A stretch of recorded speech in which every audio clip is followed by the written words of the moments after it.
Let's make an attack animation using animation montages and animation layering. We set up this character in my last video. I've renamed everything to begin with amvid_, and I fixed up the references. Right-click, Animation, Create Animation Montages.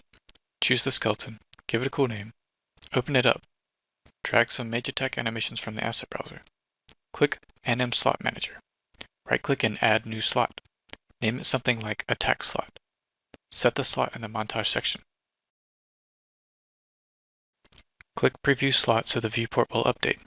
Right-click and create two new montage sections, the right cast section and the left cast section. Delete the default section. Align the section with the animations. In the montage sections, make the left cast loop back to the right cast. Scrub the animation until you find the cast moment. Right-click in the Notify section and add Notify. Do the same for the left cast. Convert these to branching tick type so that they're highly precise but at a performance cost. You may can get by with just making them asynchronous queued notifies, but I want the magic to fire precisely at the frame. Go to your Anim blueprint. Add a bool variable, name it primary attack button held. Compile and make sure the default is set to false. Go to the event graph. On our blueprint tick, add a sequence node to separate our primary attack logic. Drag and create a branch. Plug in the primary attack held as the condition. For the true condition, create a do once. We only want to play the montage the first time the value changes to true. Call the play montage node. Make sure it is the node where the target is the anim instance. Select the attack montage you made. For the false condition, create a do once so that we only stop the montage one time. Have it start closed so it needs to be reset. This way we don't stop the montage on the first animation tick. Call the montage stop node. Select the attack montage you made. Set the blend out time to some small value like 0.1 to make it more graceful. Make sure the start attack resets the do once for the stop. Make sure the stop attack resets the do once for starting. That way we can do more than one attack.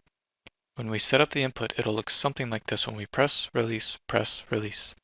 Let's tell the world when the anim notifies happen. Right-click, type amvid cast right, add the anim notify event. Do the same for the left notify. We want to create an event to communicate to our character pawn it should cast a spell. Create an event dispatcher named onRightCast. This is like a delegate. Create an event dispatcher onLeftCast. Drag them onto the graph and select call to let everyone who cares know that the anim notify happened. Do this for both cast notifies and connect the graph.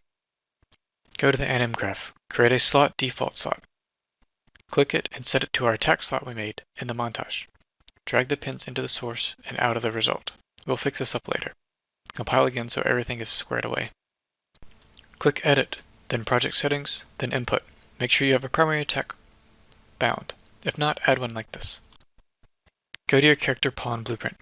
Create an event for input primary attack. Drag the mesh skeletal component from the component tree. From it, get the anim instance. Cast it to our custom anim blueprint. On our anim blueprint, set primary attack held. Set it to false from the release exec pin. This will start and stop our montage.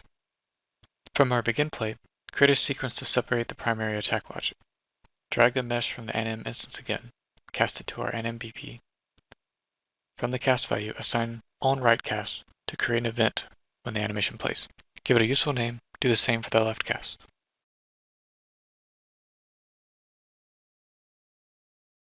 Run the game and press the attack button. You will notice the montage play, but it will slide along the floor.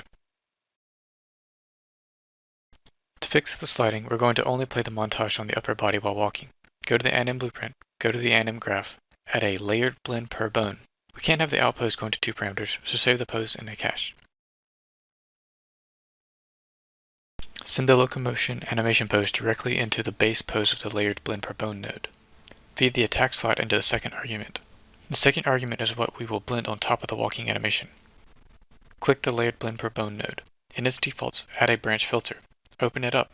We need to set the start bone to apply the layered blend to. This should be above the pelvis.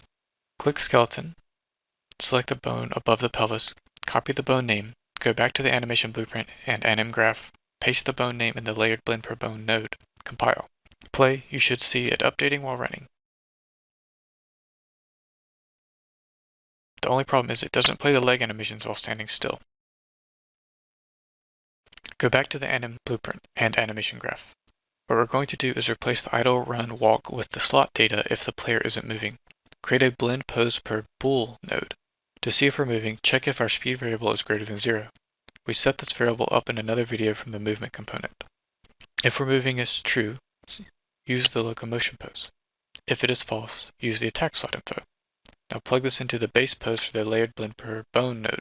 Play and you should now see the full animation while not moving. Let's have some projectiles fly out of his hands. Create a new blueprint class of type actor, name it something like Magic Projectile. Add a arrow component to see its forward direction. Add a static mesh component to give it a body. Set it to some mesh of your choosing, rotate it to match the arrow, set the collision to no collision for now as we don't want to collide with ourselves. Add a projectile movement component, select it, change its speed to something slow like 1000, and turn off gravity by scaling it to 0. Go to the blueprint event graph. Off of a begin play, set timer by event. Set it to 1 second. Drag off of the event parameter and create a custom event. Name it cleanup. From it, call the node destroy actor and make sure the target is the projectile itself. Go to your skeleton, find the hand bones, add a socket to each, copy their names. Go to the character pawn blueprint, find the events we created for left and right cast, drag the skeletal mesh component onto the graph. Get the skeletal mesh from it. Use the skeletal mesh to find the socket. Paste the name. Note, if you're concerned about performance, you can save the socket index and use that to find the socket.